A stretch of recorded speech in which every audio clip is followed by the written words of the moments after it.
Hello students, price ಮನಿಗೆ ಸಂಬಂಧಪಟ್ಟಂತೆ ಒಂದು ಇಂಪಾರ್ಟೆಂಟ್ ಇನ್ಫಾರ್ಮೇಶನ್ ಅನ್ನ ಈ ವಿಡಿಯೋದಲ್ಲಿ ನಾವು ತಿಳ್ಕೊಂತಾ ಹೋಗೋಣ. ವಿಡಿಯೋವನ್ನ ಸ್ಟಾರ್ಟ್ ಮಾಡ್ತೀನಿ. ಅದಕ್ಕಿಂತ ಮೊದಲು ಲೈಕ್ ಮಾಡಿ ಮತ್ತೆ ತಪ್ಪದೆ ಸಬ್ಸ್ಕ್ರೈಬ್ ಮಾಡ್ಕೊಳ್ಳಿ. ಸೊ ಈಗ ನಾವು ಇನ್ಫಾರ್ಮೇಶನ್ ಅನ್ನ ತಿಳ್ಕೊಂತಾ ಹೋಗೋಣ. ಈಗಾಗಲೇ SSLC ಕಂಪ್ಲೀಟ್ ಮಾಡಿರ್ತಕ್ಕಂಥ ವಿದ್ಯಾರ್ಥಿಗಳು, PUC ಕಂಪ್ಲೀಟ್ ಮಾಡಿ, ಡಿಗ್ರಿ ಕಂಪ್ಲೀಟ್ ಮಾಡಿ ಮತ್ತೆ PGನ ಕಂಪ್ಲೀಟ್ ಮಾಡಿರ್ತಕ್ಕಂಥ ವಿದ್ಯಾರ್ಥಿಗಳು 2024ನೇ ಸಾಲಿನಲ್ಲಿ ಪ್ರೈಸ್ ಮನಿಗೆ ಅಪ್ಲಿಕೇಶನ್ ಅನ್ನ ಹಾಕಿರ್ತಾರೆ. SC/ST ವಿದ್ಯಾರ್ಥಿಗಳು ಈಗ ಪ್ರೈಸ್ ಮನಿಗೆ ನೀವು ಅಪ್ಲಿಕೇಶನ್ ಅನ್ನ ಹಾಕಿದ್ದೀರಾ. ಆನ್ಲೈನ್ ನಲ್ಲಿ ಅಪ್ಲಿಕೇಶನ್ ಅನ್ನ ಹಾಕಿ ಅಪ್ಲಿಕೇಶನ್ ಫಾರ್ಮ್ ಜೊತೆಗೆ ಕೆಲವು ಡಾಕ್ಯುಮೆಂಟ್ಸ್ ನೆಲ್ಲ ಅಟೆಸ್ಟೆಡ್ ಮಾಡಿಕೊಂಡು ನಿಮ್ಮ ತಾಲೂಕಲ್ಲಿ ಅಥವಾ ನಿಮ್ಮ ಜಿಲ್ಲೆಯಲ್ಲಿ ಇರತಕ್ಕಂತಹ ಸಮಾಜ ಕಲ್ಯಾಣ ಇಲಾಖೆಯಲ್ಲಿ ಸಬ್ಮಿಟ್ ಮಾಡಿರ್ತೀರ ಅಪ್ಲಿಕೇಶನ್ ಸಬ್ಮಿಟ್ ಮಾಡಿದ ನಂತರ ನಿಮ್ಮ ಅಪ್ಲಿಕೇಶನ್ ಅಪ್ರೂವಲ್ ಆಗಿದೆಯಾ ಇಲ್ಲ ಅಂತಂದ್ರೆ ರಿಜೆಕ್ಟ್ ಆಗಿದೆಯಾ, ಇದನ್ನ ಯಾವ ರೀತಿ ಚೆಕ್ ಮಾಡೋದು ಇದನ್ನ ನಾವು ಈ ವಿಡಿಯೋದಲ್ಲಿ ತಿಳ್ಕೊಂತಾ ಹೋಗೋಣ.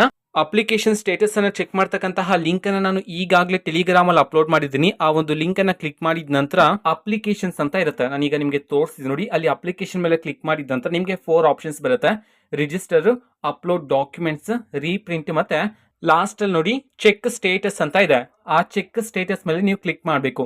ಕ್ಲಿಕ್ ಮಾಡಿದ ನಂತರ ನಿಮ್ಮ ಫಾರ್ಮ್ ಬಂದಿತ್ತು ನೋಡಿ, ಅಪ್ಲಿಕೇಶನ್ ಫಾರ್ಮ್, ಅದರಲ್ಲಿ ಇರ್ತಕ್ಕಂತಹ ರಿಜಿಸ್ಟರ್ ನಂಬರ್ ಅನ್ನ ಎಂಟರ್ ಮಾಡಿ ಅಥವಾ ನಿಮ್ಮ ಆಧಾರ್ ಕಾರ್ಡ್ ಮುಖಾಂತರ ಸಹ ನೀವು ಚೆಕ್ ಮಾಡ್ಕೋಬಹುದು.